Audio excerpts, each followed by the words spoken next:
Panettone gastronomico o pancanasta, cioè pane nella canasta, nel canestro, è un panettone che tagliandolo si stratifica e si ottengono gruppi di gusti. Noi abbiamo ottenuto 4 strati, cioè 4 gusti. Di solito si farcisce sia con i salumi e con gusti di pesce tipo salmone, tonno. Ovviamente si può fare in varie ricorrenze, sia per le festività di compleanni e altre ricorrenze, anche per la bellissima tavola natalizia.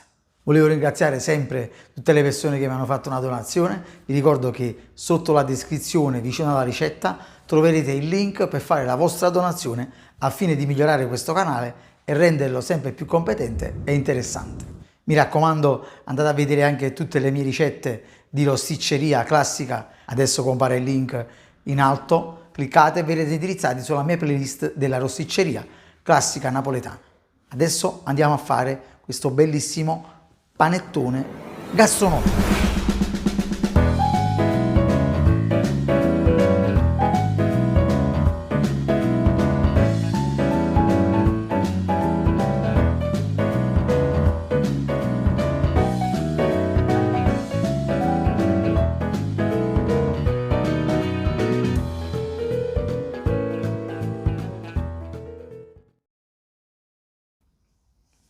Allora, la ricetta per questo panettone gastronomico o pancanasta, come lo vogliamo chiamare, abbiamo 300 g di farina Manitoba, 300 g di farina 00, 15 g di sale fino, 2 uova, 40 g di zucchero semolato, 120 g di burro o margarina, 200 ml di acqua tiepida, 12 g di lievito di birra fresco, uno stampo per panettone da 1 kg.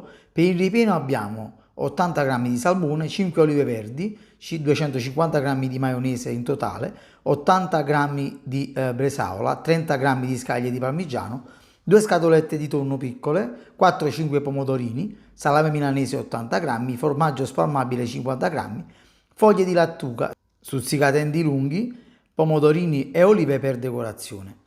Come vi dicevo, il ripieno interno è molto facoltativo e a piacere. Adesso andiamo a fare la lavorazione. Mettiamo in planetaria tutta la farina, sia Manitoba che farina 00, sale e poi zucchero. Come vi dicevo, la farina Manitoba non è necessariamente, anche quella 00, chissà che forza deve avere, una farina molto comune. Andiamo a mettere il burro, vedete, nelle uova e nell'acqua tiepida andiamo a mettere il lievito, lo andiamo a sciogliere. Poi, sciolto il lievito in questo modo, iniziamo con l'impasto. Andiamo a mettere la metà del liquido e il lievito nell'impastatrice. Ecco, andiamo a inserire la metà più o meno e iniziamo a impastare. Iniziamo a impastare a velocità media. Quando vediamo che l'impasto, come sempre, si è ben amalgamato e richiede il liquido, andiamo a mettere a poco per volta il liquido rimanente.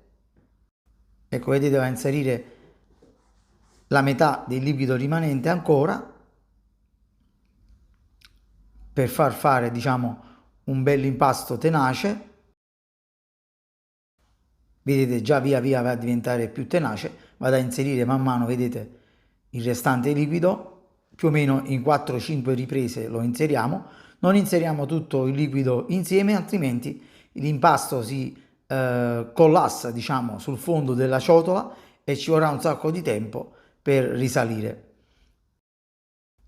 Vedete, già a questo punto già si è seduto un po' sulla ciotola e noi aumentiamo un po' la marcia della planetaria.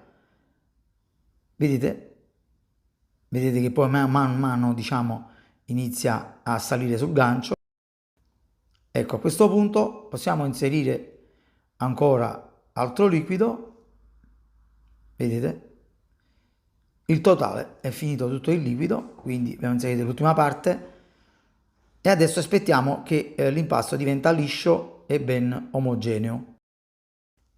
Vedete, è normale che collasserà sul fondo un poco, però basta che non perde, diciamo, l'incordatura. Ecco, vedete, non è che esageratamente collassato, Dobbiamo aspettare più o meno, l'impasto durerà una ventina, un quarto d'ora, 20 minuti. Ecco, vado ad aumentare anche un po' la marcia per accelerare i tempi. Vedete che l'impasto, quando aumento ancora di più la marcia, subito va a salire, diciamo, verso il gancio, vuol dire che si sta incordando per bene. Guardate, sul fondo sempre di meno rimane. A questo punto possiamo diminuire la marcia perché è inutile farla proseguire molto rapidamente. L'impasto è pronto e lo vado a togliere dalla planetaria. Io, siccome a me è un ambiente abbastanza caldo in casa, lo rimango stesso in planetaria, sul fondo metto un po' di farina e vado a coprire con coperchio, perché la mia planetaria è munita di coperchio, e vado a chiudere. Faccio puntare per almeno un'oretta abbondante, dopodiché vado a fare la pillatura sul tavolo. Ecco, dopo un'oretta e un quarto circa, il nostro impasto, vedete, è puntato, ben rilassato. Andiamo sul tavolo a lavorare. Come vi dicevo, con stampo da panettone da 1 chilo, in questo caso, perché il totale del canasta, diciamo panettone gastronomico, lo vado a togliere circa 1 chilo dalla ciotola. Vedete, ben rilassato, ben puntato, e gli vado a fare giusto una pillatura. In questo modo vado ad arrotolare verso il centro, vedete, in questo modo vado a formare un filoncino, poi dopo lo rigiro e vado a riformare il filoncino ancora, vado ad incordare per bene verso il centro. Adesso vado a fare la pillatura classica per panettone.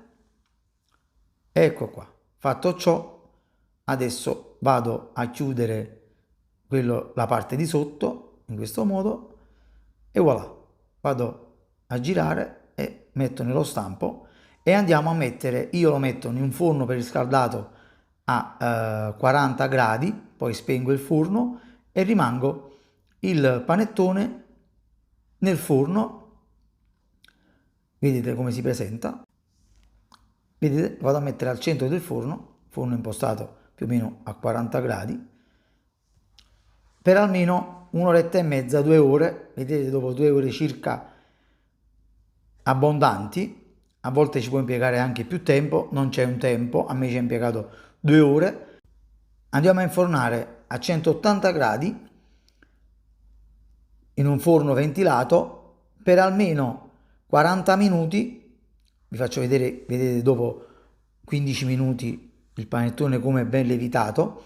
Vedete sul fondo del forno, perché se lo mettiamo troppo in alto si va a bruciare il panettone in superficie. Non fa niente che poi sotto è più cotto. Dopo circa 40 minuti il nostro panettone è cotto, raffreddato completamente. Dopo circa 4 ore lo vado a incelofanare e il giorno dopo lo vado a lavorare. È preferibile prepararlo il giorno prima per il giorno dopo, perché si va molto più facile a tagliare.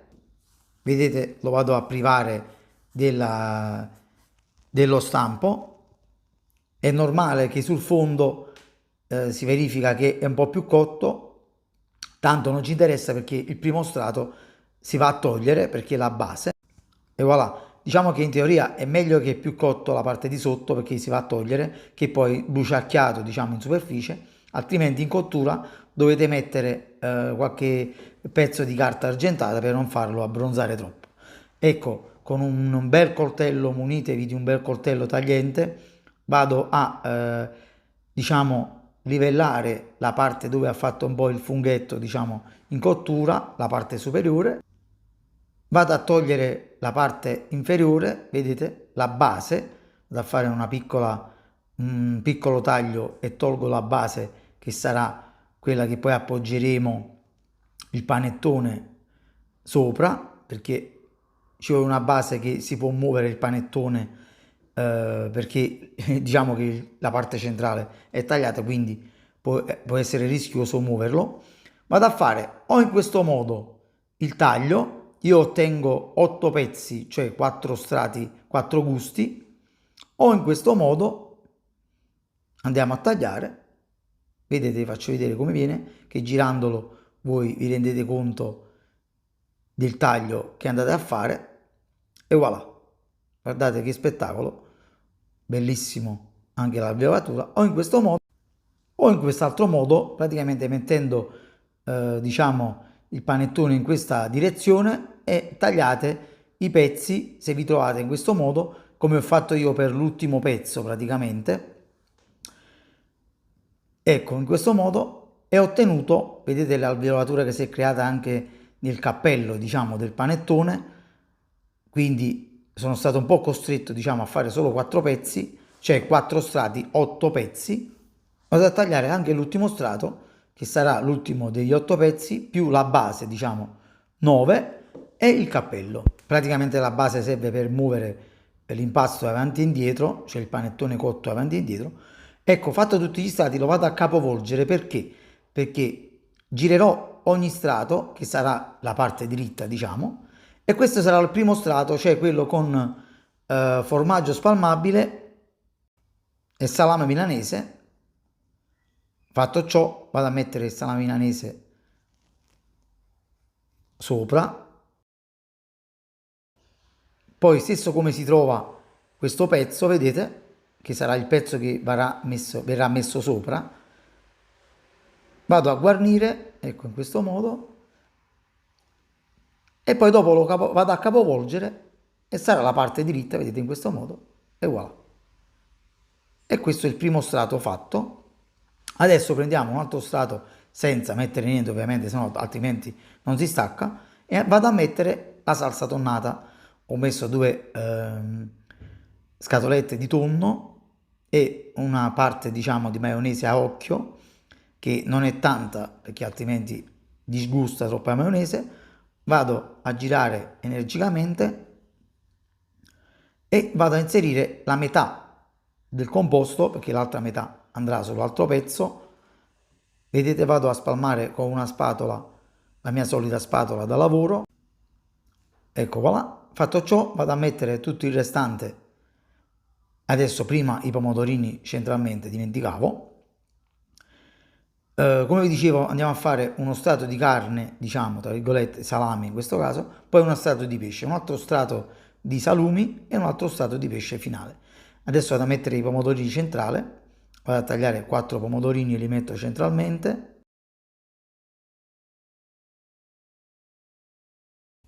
Fatto ciò, vado a mettere la restante salsa tonnata sugli strati capovolti che li ho sulla mia sinistra, perché poi dopo verranno ricapovolti e messi diritti ovviamente. Questo è un fatto un po' da capire perché è una facilità di lavorazione alla fine. Fatto ciò, e voilà, messo questo, vado a mettere il suo gemello sopra. Adesso capovolgiamo un altro strato da fare, non attaccate roba all'interno altrimenti si attaccherà tutto e non si staccheranno dopo. Vado a fare un sottilissimo strato di maionese, ecco in questo modo, e questo sarà lo strato di bresaola e scaglie di parmigiano. Vado a mettere tutta la bresaola centralmente,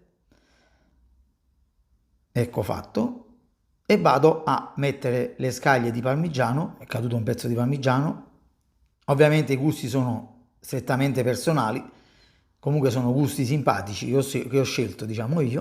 Ecco, ho messo tutte le scaglie, diciamo più o meno, è caduto qualche pezzetto di parmigiano, vado a togliere sempre sistemato il tavolo da lavoro, vado a togliere tutti i residui e vado a mettere sempre la maionese sullo strato che dovrà essere lo strato superiore a questo, sempre sottile, non esageriamo altrimenti disgusta, e vado a mettere l'altro pezzo sopra. Può capitare che si spacca un po', diciamo, nel taglio, nella lavorazione, non fa niente. E voilà, vado a fare l'ultimo strato, che sarà quello a salmone e olive. Vado a fare sempre il primo strato sottile di maionese. E voilà, fatto ciò, vado a mettere centralmente, vado a tagliare con un coltello le olive, metto 4-5 olive, vado a livellare con una spatola, per far attaccare, diciamo, le olive nella maionese, altrimenti possono volare, diciamo, durante la degustazione. E vado a mettere salmone, vedete, salmone affumicato, che troviamo comunemente nei supermercati. Con una forbice vado a tagliare a pezzettini piccoli. Fatto ciò, vado a livellare sempre con la spatola e voilà. Adesso vado a guarnire di maionese sempre l'altro strato e poi andiamo a chiudere il totale. Vedete che spettacolo, una bellissima torre carica di gusti, è molto appetitoso e voilà. Mettiamo anche il cappello sopra. Diciamo che volendo potevo anche ricavare qualche altro pezzo dal cappello, però ho preferito rimanerlo in questo modo perché è più bello da vedere con un bel cappello in superficie. Mi vado a munire di stuzzichini lunghi per il taglio, perché dobbiamo fare attenzione, vedete, puliamo sempre il tavolo, mi raccomando, durante la lavorazione. La sistemazione è la prima cosa. Come vi dicevo, mi sono munito di stuzzichini per tenere fermo, diciamo, il panettone. Durante il taglio vado a fare, sempre con un coltello ben affilato, vado a fare prima la metà del panettone, vedete, lo vado sempre a livellare, poi ogni metà che ho tagliato sarà divisa in 3 pezzi, quindi avremo 6 pezzi per ogni metà, 3 pezzi, e l'altra metà 3 pezzi, avremo 6 pezzi, per 4 gusti avremo in tutto 24 pezzi. Vedete, ho messo lo stuzzichino grande per tenere fermi i pezzi. Vedete, ogni metà diventerà diviso 3, quindi avremo 3 da questa parte e 3 dall'altra.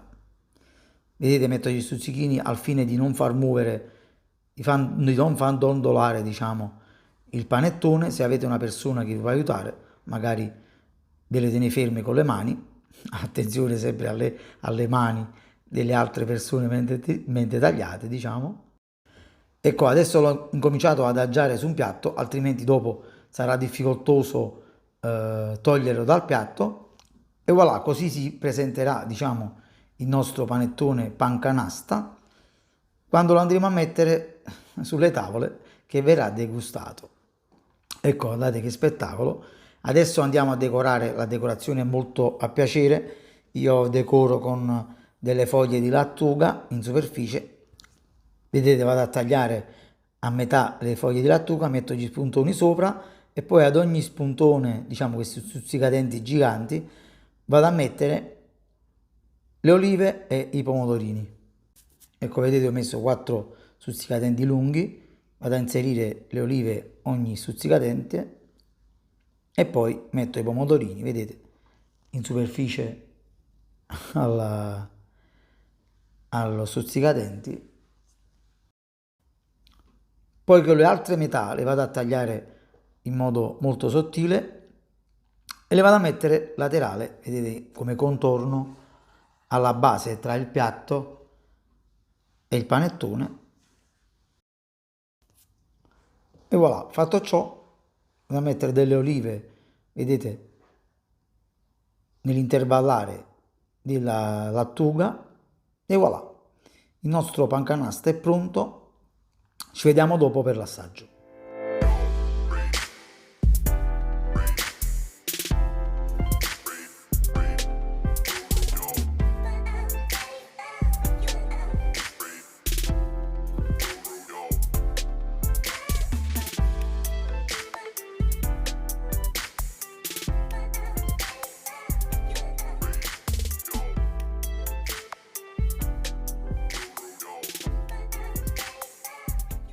Io vado ad assaggiare un bellissimo pezzo, guardate questo con bresaola e scaglie di parmigiano.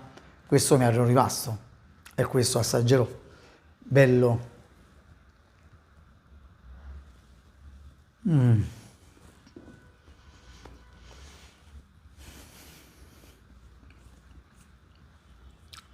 La morbidezza di un pane bello tipo panettone, con il contrasto, perché non è tanto zuccherato, di scaglie di parmigiano e bresaola, con il fondo di maionese.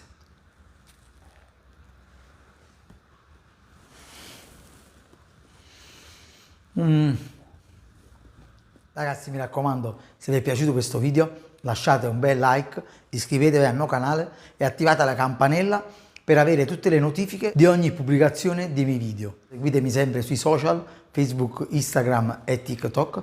Lasciate un commento qui sotto che come sempre risponderò a tutti. Quando vedete le schede in alto cliccate su quel link e verrete indirizzati sulle miei playlist da me create e nuovi video che non avete mai visto nel mio canale. Vi ricordo che sotto la descrizione insieme alla ricetta c'è sempre il link per fare la vostra donazione al fine di migliorare questo canale e renderlo sempre più competente e interessante. Ragazzi, alla prossima ricetta, un bacio a tutti, ciao!